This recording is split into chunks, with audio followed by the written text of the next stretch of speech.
Good evening. Tonight, I'm going to tell you another strange and unusual story of the unexplainable which lies behind the veil. Tonight's story is again based on one of those true but utterly unexplainable happenings which occur time and again from country to country and from age to age.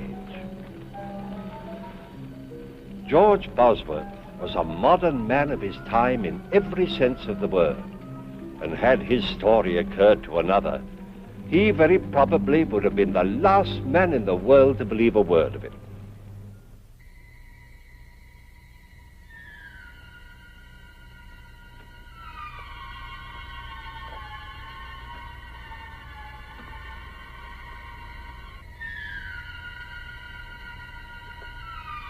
Hart Bosworth had had a busy day, and now, as the last customer left his shop, he prepared to close for the night.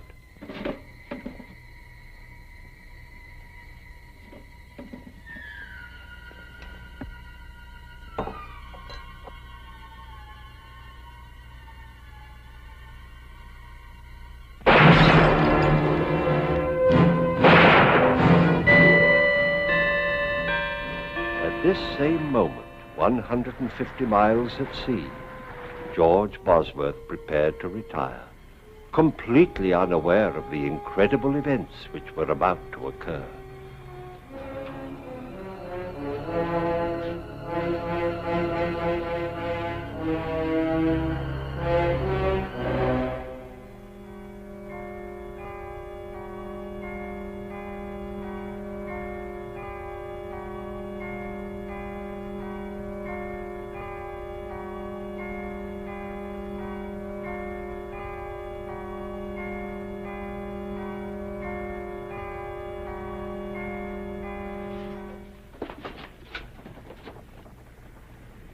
Captain! Captain! What is it, Mr. Bosworth? Captain, I've got to get back to England immediately. I'm afraid that's quite impossible, sir. Oh, please. I'm afraid something's happened. Are you ill, Mr. Bosworth? No. Well, yes, maybe. I don't know. I can't explain, Captain, but I must return at once. Mr. Bosworth, we're 150 miles from Dover, and I have a schedule to maintain. If I were to turn round and go back without good and sufficient reason, I would in all probability lose my position. But this is an emergency. There are rules and regulations covering all emergencies at sea. Perhaps if you could tell me why... Well, I think my brother is... I can't tell you, Captain. It's terribly important. I'm sorry, Mr. Bosworth, but I can let you off at Ostend. There you can make connections with another ship and be back in England by tomorrow morning. What time will we dock? We should be there within the hour. I pray God, Captain, we're not too late. Bullet wound through the arc, fired at close range. Man's been shot. He's dead right enough. From the looks of things, nothing has been taken except money. Cash drawers empty. Which leads me to deduce that the motive for the crime was robbery. Got that, Orton? Yes, sir. I checked the Bosworth house. George isn't there. The place is shut up tight. That's odd. Him and Art usually close the shop together. Are you sure you heard the shots at 9:45? Right you are, Chester. 9:45 exactly. Just a minute, Bertha. A little less familiarity, if you please. This here is official police business, and I'm here in my official capacity. Until I've solved this crime, I'll trouble you to remember that I'm a sergeant in Her Majesty's Constabulary. Oh, I am sorry. From now on, I'll remember, Chester. Sergeant. You may proceed, Mrs. Clink. Well, I just put the kettle on. I always makes us a pot of tea in the evenings, just before retiring, as you might say. You know how Alfie likes to get to bed early. Yes. Get on with it. Well, I'd no sooner touched the kettle to the stove when I heard the shots. So I said to Alfie, that sounds like shots. And Alfie said no. So I said to Alfie, them was shots. And Alfie said... Never mind what Alfie said. What did you do? Well, the only light that was on was in Art Bosworth's shop. So I run down here to see if he'd heard them too. Imagine me horror and surprise to find poor Mr. Bosworth lying there in a pool of blood. Aha! And whose blood would you say it was? How long would you estimate this was after you first heard the shots, Mrs. Clink? Couldn't have been more than 5 or 10 minutes. Thank you very much, Mrs. Clink. That'll be all. But I haven't finished. If you've anything more to say, you can make a statement at the police station. But I know who done the murder. Mrs. Clink, you saw the murderer? Yes, I did. I see. Now, Just a minute, Constable. I'll handle this. Now then, Bertha, why didn't you give us this valuable information before this? I was about to, until I was so rudely interrupted. Are you insinuating that I was rude? Sergeant, may I suggest? The murderer? Huh? The murderer? Oh, yes. All right, Mrs. Clink. The name, if you please. His name is Albert Ketch. How do you know that, Mrs. Clink? I saw him. Just as I got outside, I saw him run from this very shop, as though the old devil himself was after him. Are you sure? My sight's as good as yours, Chester Wilmore. Sergeant, shall I round him up? Why, yes, Constable, do that. And see if you can find out what become of George Bosworth. Why not ask Mrs. Clink, sir? I'm sure I don't know, Constable. But why not ask Miss Julie Westcott? She's his fiancée. She ought to know. I'll do that, Mrs. Clink. All right now, off with you. Home, all of you, if you please. This here shop will be closed till further notice. Move along, please. Now then, Albert, why don't you confess and save us all a lot of trouble? All nice and tidy, eh? Because I didn't shoot Art Bosworth, that's why. Aha! How do you know he was shot? You told me. Oh. What were you doing in the apothecary shop at that time? I was there to collect a debt what was owed me. What was the debt for? Well, you see, I do a bit of carpenter work in my spare time, being handy with my tools, as you might say. And I built a set of shelves for Mr. Bosworth several weeks ago. And it took you several weeks to get paid? Well, there was a slight misunderstanding between us, as you might call it. Aha! That don't mean I killed him. What was the cause of this misunderstanding? While I was building the shelves, a case of his medicines got broke. Bosworth got terrible excited. Claimed I'd done it careless like. Said they was worth more than the shelves and he wouldn't pay me. And so you killed him? That's not true. I don't even own a gun. A likely story. Why, I wouldn't be surprised if you wasn't doing a bit of poaching in your spare time. Oh, it's a nasty thing to say. Poaching's a very serious offence. I've a mind to enter charges against you. Sergeant, this man's being charged with murder, not with poaching. You hear that, Albert? The constable's right. Murder's the charge. Don't you try to throw us off the track with all this talk about poaching. Now, why don't you be a good fellow and confess and save us all this trouble? Now, look here, Sergeant. I'd like to help you, really I would. But you know I'm not the kind of man who'd kill a chap in cold blood. Albert Ketch, you're making it very hard for us. Very well. If you won't cooperate, we'll have to drag it out of you. Start all over again.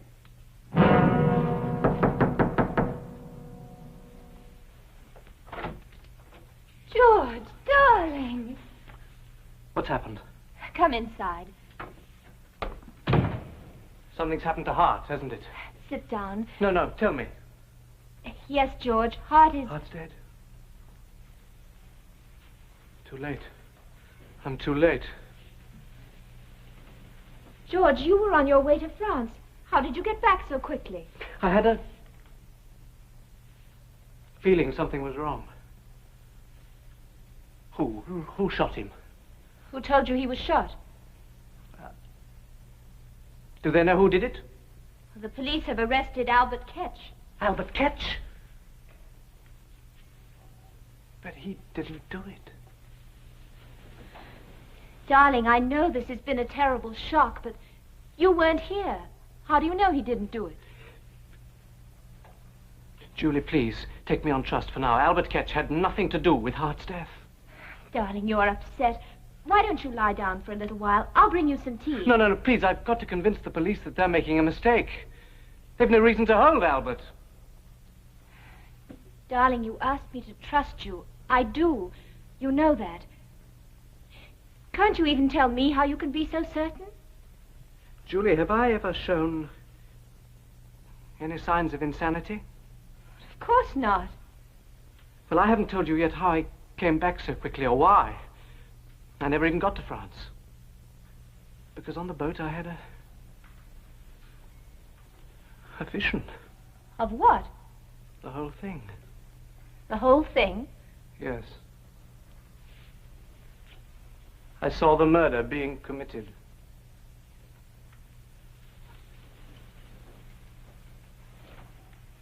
George, tell me exactly what you thought you saw.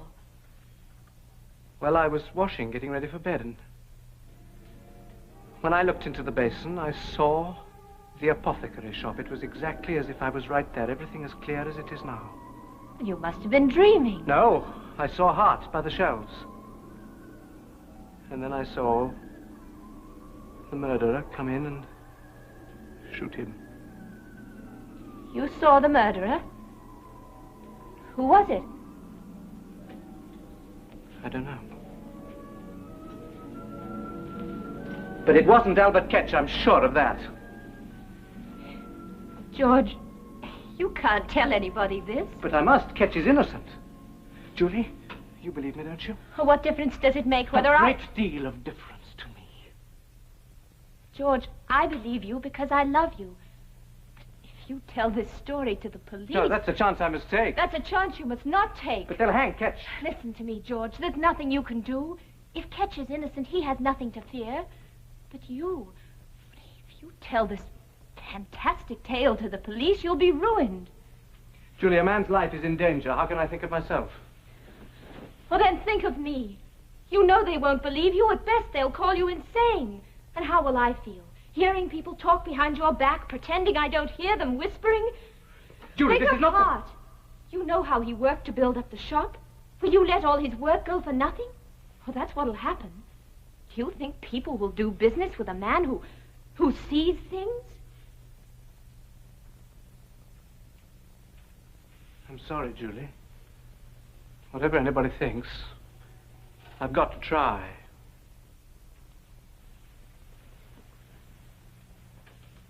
Very well, George. If you feel you must, I'll go with you. No, there's no need for you to become involved.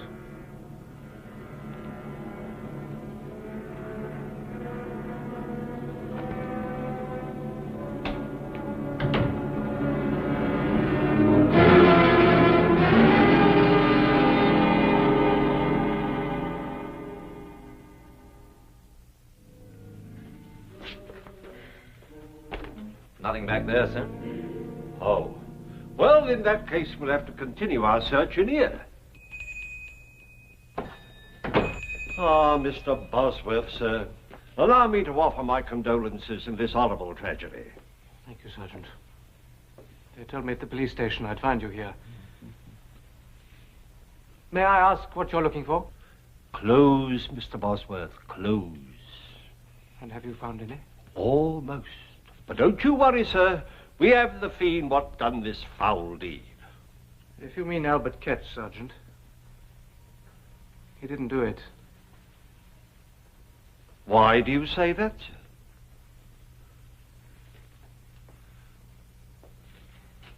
Well, I ask you again. What makes you so sure that Albert Ketch is innocent? I can't tell you, Sergeant. You'll just have to take my word for it, but Albert Ketch had nothing to do with it. Well, that's rather a large order, Mr. Bosworth. Asking us to accept your word without anything to back it up. Mr. Bosworth, sir. I assume you can prove your whereabouts at the time of the crime? Well, yes, I can. I was on a boat on my way to France. Mr. Bosworth, who else besides yourself stands to inherit your brother's estate after his death? Why, no one. I'm the only... Just what are you driving at? Now, I'm sure the constable means no offence, sir. But let me fill you in on the facts. We have a high witness what places Albert Ketch at the scene of the crime. He had motive, he had opportunity. Sergeant, have a look here.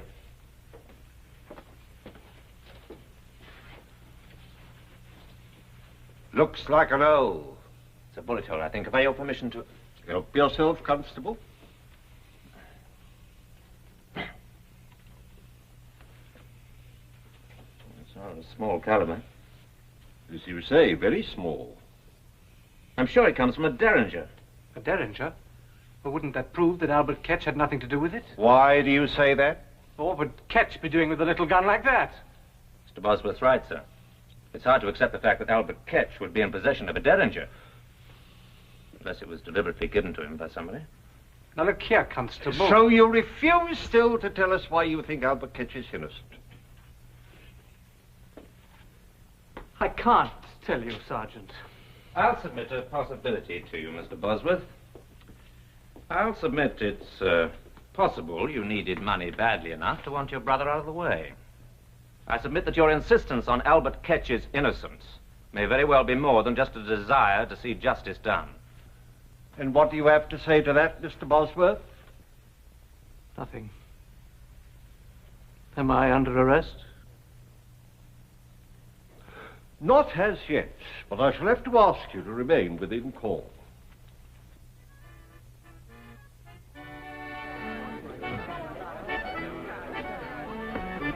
Evening, Mr. Bosworth. Oh, good evening, Mrs. Clink. Alfie and me wishes to convey our sympathy for your bereavement. Thank you. Shall we sit down for a minute? Oh, yes, Doc. Thank you. He was a fine man, your brother. A fine man. Always willing to extend credit until tie-dye, and never too proud to step in and have a lift with us. And his scales was honest, too. Yes, it was a terrible shock to me, Mrs. Clink. I can well imagine, but never you fear. Albert Ketch shall get what he deserves. Why is everyone so certain that Ketch is guilty? Lord bless you. Who else could it be? I saw him myself. You saw him? Of course I did. Has nobody told you? That Chester Wilmore. I am the most important witness. Are there any other witnesses? Not a one, and no more are needed, I can tell you that. Of course, Miss Westcott might have seen the whole thing. Had she been there 5 minutes earlier. Julie? What's she got to do with it? Of course, she might have been killed if she had. Yeah, but tell me, how does Julie fit into all this?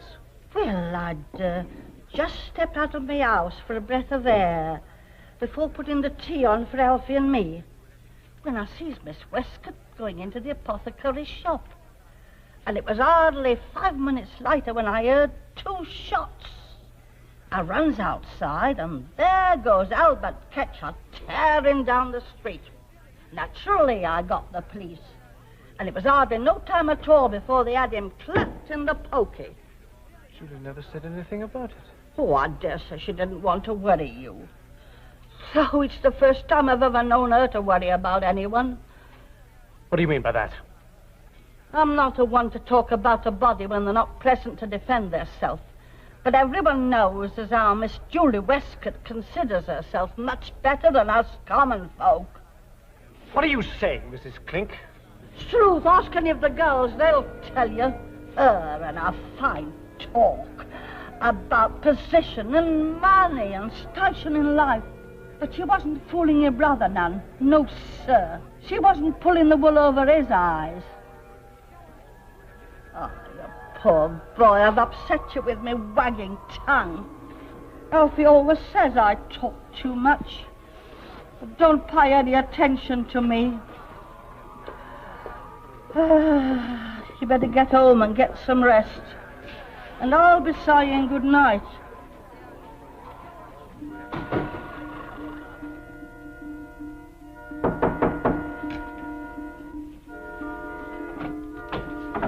George, darling, I've been frantic. Where have you been?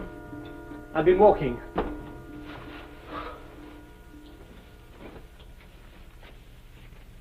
The police think I'm involved in Hart's death.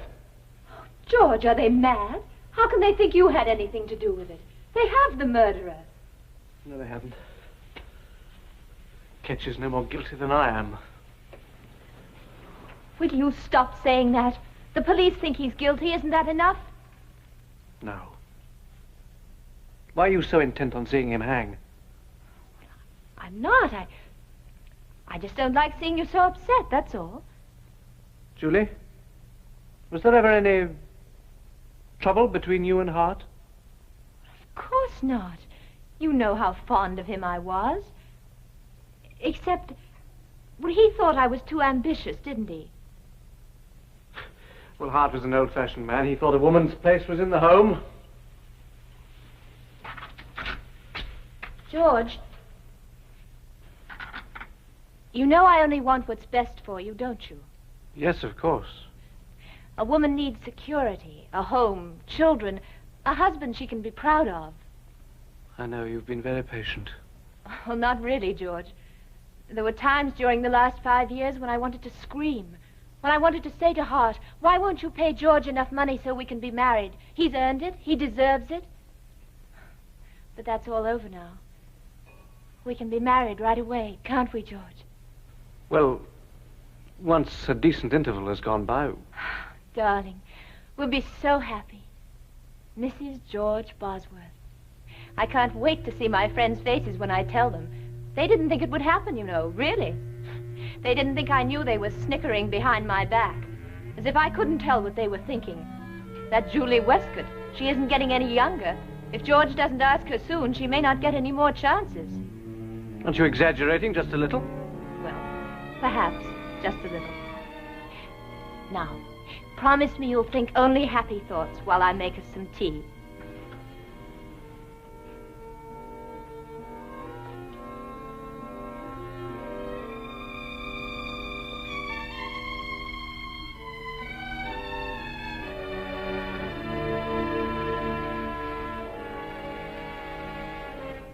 Julie? Yes, dear? About Albert Ketch. I've been thinking perhaps you're right. There really is nothing more I can do. I'll see that he gets a good solicitor, of course. That's very generous of you, George. And as soon as I can, I'll put the shop up for sale. And then we'll be married and we'll move to somewhere... What's the matter? What did you say? We'll be married as soon as I can sell the shop. You can't sell it. Why not? Oh, I know how you feel, but I can't stay here where everything reminds me of Hart. You don't know how I feel. Julie, what's the matter with you? Weren't you listening to me? We live here. Our friends are here. You're an important member of the community, and I'll be your wife, George. They'll respect us. As long as we're together, what does it matter where we live? I won't have it.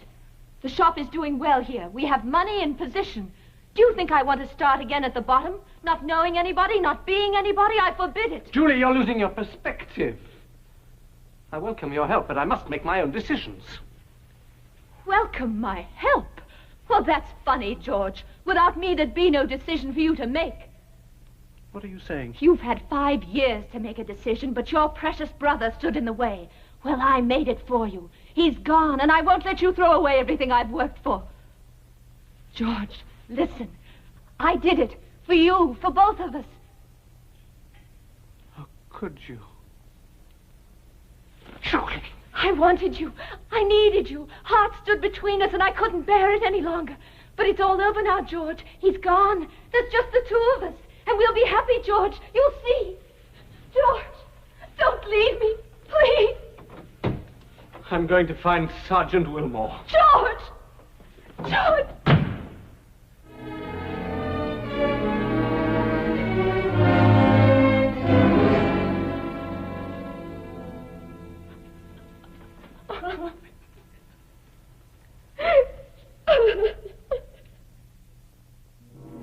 And so George, shocked and stunned as few men have had the misfortune to be, did his duty as he saw it. Bereft of brother, fiancé, he still had a life before him. Time would heal these scars, but But would it ever bring to him an understanding of how he could have seen his brother's death? I don't know. Do you? Please join me again for another journey into the world of the unexplainable which lies behind the veil. Good night.